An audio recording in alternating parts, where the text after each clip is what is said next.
Whether you're looking for answers to specific life questions or simply hoping to become the best version of you possible, welcome to the Mental Breakdown and Psychreg podcast, where we offer insight, information, and strategies based upon research and years of practice as psychologists.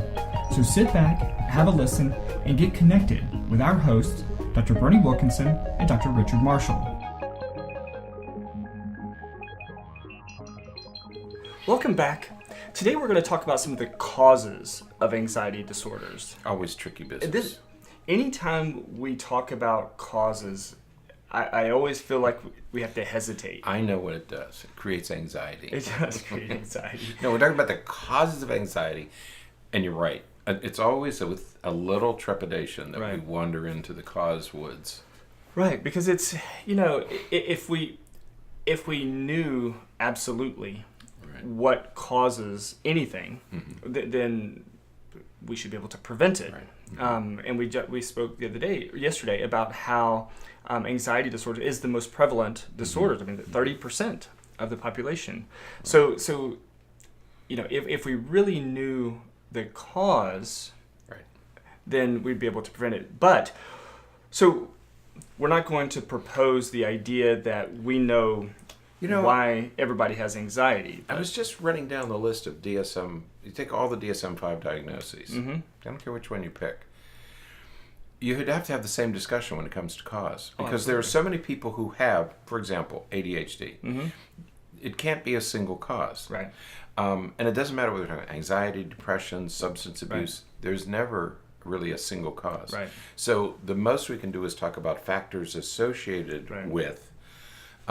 Because when you're working with humans, you can't do the experiments on humans that you would need to do to establish causality. Right. We can if we're dealing with crops. Right. We can control everything but one factor. You can't do that. You can't control everything with humans. Yeah. It's more complicated. Exactly. But I think you're right. When you talk about 30% of the population having a disorder at some time in their lives, you're not talking about a single cause anymore. Right. Yeah. So we're going to talk about three different categories. Right. I think that's a good way to. The roots of someone's anxiety could be found. The first is going to be genetic. And I think that you have to start there because that's the basis of everything. That's right. And you can tell some of this. You could tell that genetics plays a role in the fact that there is a heritability. Right. If you have a family member with anxiety, the probability of you having an anxiety disorder increases by more than chance. Right. So there is a heritability. And also because look at babies. You can look at little ones. And there are many little ones who are sort of born anxious. Some little children, before they've really experienced much in life, are already pretty anxious. You can't do something as a species, any species. You can't do something that you don't have the genes to do. Right. Okay? So the fact that we can see or hear or move or think, it's all tied up eventually with our genes. Right. Well, every once in a while, so we have these genes that create anxiety. We're supposed to be anxious. It's a little anxiety. We said this on the first day of this discussion. Yeah. Anxiety is also a motivator. Right. When I'm anxious, I'm motivated to do something, either approach or avoid. Right. But I'm motivated to do something, so I need that. But every once in a while, it goes awry. Right. And so there is always a genetic factor in every one of these mental illnesses. Right. You inherit the risk. The problem is you can inherit a different amount of risk. Right. Some people inherit a little risk. Some people inherit a lot of risk. And you can see this in the same family. You can have 4 children. Right. One of them, for some reason, is very anxious from birth. They're fussy. They cry. They don't sleep well. They don't eat well. They spit up a lot. And you can see it very early on that there's an underlying anxiety in this child. Other kids are terribly resilient. You can hang them up by one leg and they'll sleep all night. Right. They're just tolerant. Yeah. Yeah, and I think that's an important piece, the resilience factors. Right. You inherit resilience. Who knows where some of that comes from? I mean, we know some environmental things that can create some resilience for a person, but otherwise, it's just sort of in you. It's part of your temperament. Yeah. So genetics is certainly a possible source of someone's anxiety disorder. And again, if you have a family member, especially the closer the family member gets to you genetically, so if it's a parent, an identical twin, or something like that, your probability increases. So the further out you go family-wise, the less of an impact or less of a relationship that is. It's your great uncle somewhere in another country that but if it's your father or your mother, then it's getting perilously close. Right. But it's part of your temperament. You're just born with it, and any parent who has had multiple children will tell you that their temperaments are all different. Some children are very tolerant of change. Some can't stand to make changes. Right. So the first thing we have to acknowledge is that it is just a genetic inheritance. Right. Just a throw of the dice. Right. That sort of thing. Now, the second category, I suppose, is going to be environment. Right. Because despite the resilience that you're born with, many times, some people just even with tremendous adversity, they still have enough resilience to overcome. But, if you can arrange a situation, especially if it's a repetitive situation, that's going to elicit anxiety. If you take a small child and you hide in their bedroom closet every night, and every night as soon as the lights go out, you jump out dressed as a clown and scare them. You're going to be arrested. You should be, but you're going to create an anxiety disorder. Right. I'm going to talk about licking and grooming. Remember the famous rat experiments from years ago. One of the reasons we use rats in experiments is they grow up fast. So within a few months, they're teenagers. So we can judge their teenage behavior within a few months. We don't have to wait for years. So these experiments were done years ago that they would take the rat pups away from the mother, stress them, either with temperature or noise or something, get them all stressed out, put them back in the cage with the mother. And the mothers who attended to the rat pups, who licking and grooming, they would touch them and lick them and comfort them. When those little rat pups became teenagers, they looked normal. The mothers who didn't provide that, those rat pups, when they became teenagers, were very aggressive and were both emotionally hyper-reactive. Right. Okay? And so we've been able to do similar experiments with humans, and we found exactly the same results. Yeah. In fact, it changes a segment of DNA in both humans and rats. Right. Okay. So early environmental deprivation, we know, can create these sorts of disorders as you age, as you get older. And we didn't, when we did those experiments with humans, we didn't take them away from their parents and stress them and put them back. Not like that. But we look at environments, neighborhoods, and places where high crime rates and high mortality rates and poverty-stricken areas, and we look at those children who grew up in those environments as compared to kids who grew up in less stressful environments, and we can see some of those tendencies. And now, fortunately for all of us, a very thoughtful pediatrician out in California started to look at these connections between early experiences and later outcomes, physical outcomes and mental outcomes. ACEs. And started that ACEs study. Yeah. And we all thrive on that today. It was a brilliant contribution to our understanding of children. And ACEs stands for adverse circumstances, ACES. And that's how we did the study with humans. If you grow up in an environment that's violent, drug-fueled, alcohol-fueled, people dying in your neighborhood. There was a study done years ago that if a child witnesses a murder, their reading scores go down by 5 points. If they're in, and there are kids in Chicago and other big cities who experience those kind of murders all the time. Right. And you wonder what it's doing to them. Well, it's creating anxiety in them. Yeah. So we have to remember that we have a basic temperament, but we're born into an environment, Right. and those two interact with each other. Right. You can create ADHD in children. Oh yeah. I mean, yeah. You can create any of these disorders. And so with anxiety, it's no different. Those adverse childhood experiences, neglect. Right. Neglect can do it.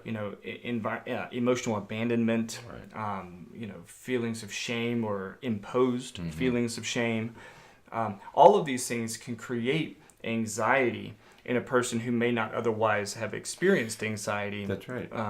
Otherwise, you may have a very low risk, genetic risk of having anxiety, but you put that person in adverse circumstances, or you neglect. Child exposed to neglect, a child exposed to abuse and abandonment and shame. All of those things can trigger the genetic predisposition. Yeah, absolutely. Now, the last of the three areas of potential causes of anxiety is going to be medical causes. Right. And interestingly, there are medical conditions, and maybe interestingly, but not necessarily surprisingly, there are medical conditions that increase one's risk for anxiety disorders. And many of them make sense, especially chronic conditions.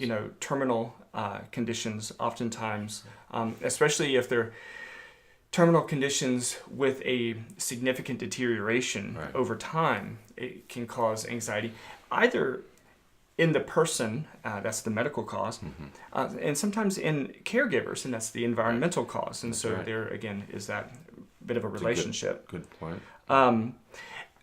You can have cardiac problems or heart issues that can result in anxiety disorders, as well as hormonal. You make a good... Now, that's true. I hadn't thought about the caregivers, but that's really an excellent example of, you have the patient who might become anxious because of their medical condition, but you have the caregiver reacting to the environment. But when the caregiver reacts and says, I am anxious, my anxiety is increasing. Right. The caregiver is also very tired. Right. Okay.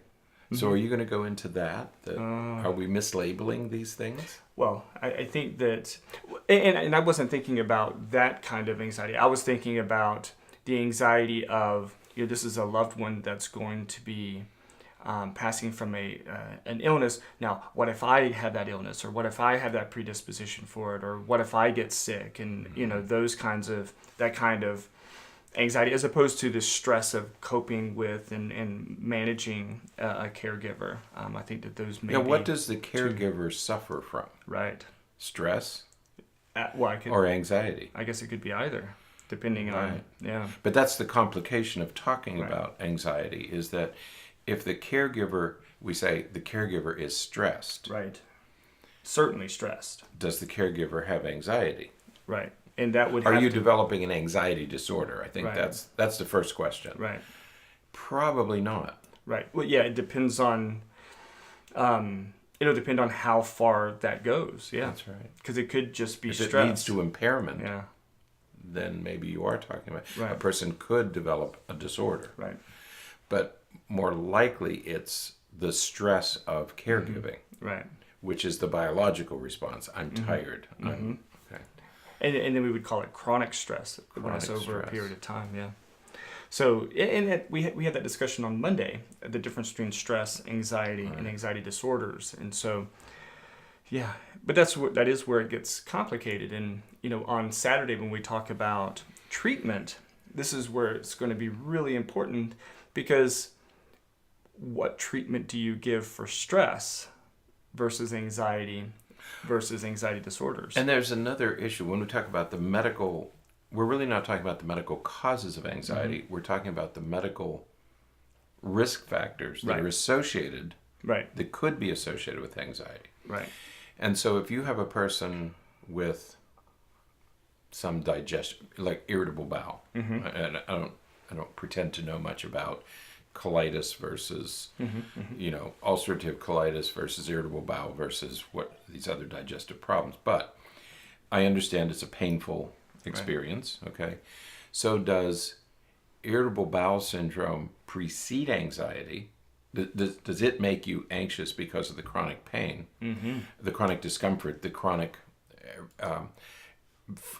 you might not get sick every time you eat, but every time you eat, you risk getting sick. Right. Okay. So the uncertainty of what a meal is going to do to you, this normal thing that you do 3 or 4 times a day, could cause me to experience pain. That could lead to stress. Does it lead to anxiety? Or does an anxious person, is a person who has a temperament for anxiety more prone to digestive problems like IBS? Does IBS follow from the anxiety? Right.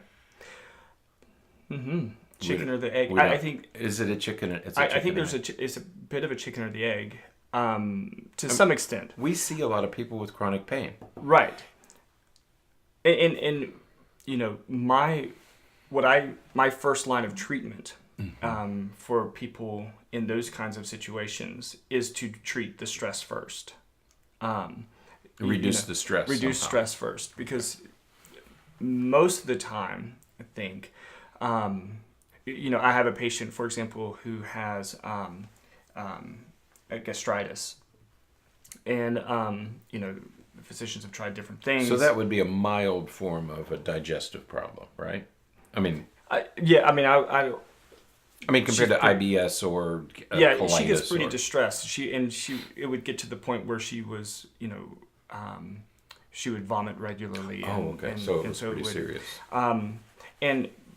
But she's a pretty anxious person, and so we made a few adjustments to things, and all to reduce stress, and all of those symptoms diminished significantly, from vomiting once or twice a day to maybe once a week, if not once every other week, because we reduced the stress. Now, I don't know that it cured gastritis or anything like that, because she may have maybe something else going on, some kind of underlying medical right problem. And so I think that what we're getting to here is, you have these heart-related issues, these gastrointestinal related issues. You have a lot of these medical issues that are closely tied to anxiety and stress and anxiety disorders and things like that. But the thing that we have to be cautious of is that chicken or the egg argument. Right. That's one of the issues, is the chicken or the egg, which came first. And so we need to make sure that we're managing both of them. Many people out there who have gastritis or IBS and those kinds of things, they strictly go the GI route, and they find little, if any, real benefit to that treatment, because they're not really managing the core problem. You can take things that will provide symptomatic relief. Right. And if you listen to commercials on TV, you provide symptomatic relief for. I want more than symptomatic relief. I don't want to cover up the symptoms. I want to get to the cause. Okay? Which is what functional medicine is all about, right? It's getting to the root cause of some of that. And that's what we try to do a lot of that here, to get to the root cause of it. And if if you're addressing the medical piece, but you're also addressing the psychological piece, the stress piece, oftentimes you're going to find much more benefit. But I think that the other thing we have to be cautious of is the way in which we label our body. Right. And that sounds like a very strange way to say it. It's not label our body, it's label the conditions, the feelings that we have. Right. If your stomach is upset, and at the same time that you're about to go in and take a test, you're going to label that upset stomach as anxiety. Test anxiety. If your stomach is upset and you're about to walk into a theme park, onto a roller coaster, you're going to label that as excitement, perhaps. Or fear. Or fear. Right. This is a fear response because I get it every time I get onto a roller coaster. Right. So I call this thing fear. Right. And so we many times our body physiologically, we experience different feelings and we label them according to previous experiences, and sometimes we mislabel. I just thought about that. When people watch scary movies, okay? When you watch a scary movie, what is the emotion that you have? And most people would say fear. But if a person, I have a friend who loves scary movies. I think, how do you love a scary movie? Right. If at some point she labeled the feeling arousal, Right, excitement. I like to be excited. Right. I like to ride roller coasters. I like to, because they energize me. Right. And they don't label it as fear. Right. Then scary movies are a form of entertainment. Right. Excitement, like a roller coaster ride, not a source of fear. Right. Just because of the way they label it. Because it raises that arousal level. Yeah, absolutely. And then they say... I think that's what she's doing. And then it will change to, I like being scared. She likes the feeling of being scared. Right. Not even scared. She likes the feeling of being excited Right. by this. And that's what because she doesn't label it as fear. Yeah, that's what I think happens in those kinds of situations. And she would. I'm knowing this woman as I do. Yeah. She would she likes that kind of stimulation. And the counter to that though is the problems that some people have where they mislabel excitement or novelty as fear or stress or anxiety when it's not warranted. My son used to have a difficult time with this because he loves playing sports, but when he was little, he would throw up before football games, and he would really have a hard time going out to do anything where he's out on the field and any of the spotlight is on him. He'd have a really difficult time. Now he sees it as more related to excitement, but before he was labeling that as stress and anxiety and fear. Just because of the way he conceptualized it. In Right. his mind it was this, but as soon as it became the same feeling, same experience, you just label it differently. Right. Interesting. Yeah. So a lot of our therapy works to Label it. appropriately label those feelings in our body. Yeah, because frequently we don't do it, because two people can have the same physiologic sensation, but label it differently and respond to it differently. Right. Exactly. Okay. Yeah. So Complicated mess. yeah. So it could be related to some medical condition, Right. especially chronic pain, chronic discomfort of some type, will make you anxious. Does it create an anxiety disorder? We don't know yet because other criteria have to be met. Right. But certainly it stresses the organism. Absolutely. Okay. So, all right. I think that's it for today, That's right? fun. Yeah. Before we go, we've been trying all week to mention the upcoming Coming Out of the Darkness, a Concert of Hope event at Theater Winter Haven. You can contact Theater Winter Haven, TheaTre, winterhaven.com. Get some additional information about this event that will be on May 24th at 7:30 p.m. It's an event that is put on, written and directed by Norm Small, and features the best of Central Florida talent, and it's all about raising awareness for suicide prevention.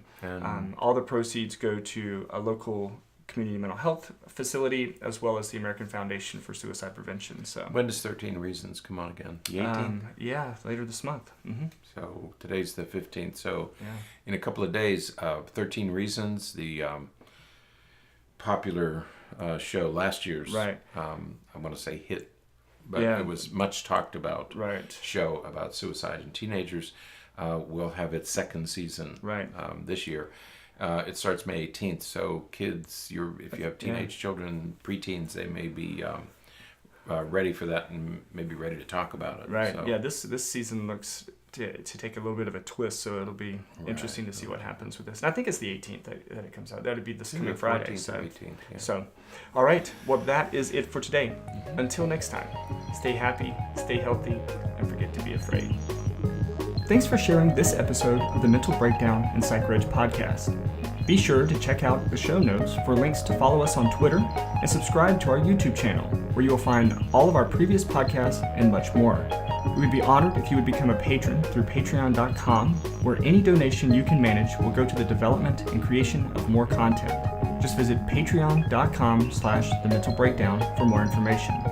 Thanks again for listening. Have an awesome day, and we look forward to being back in your feed tomorrow morning.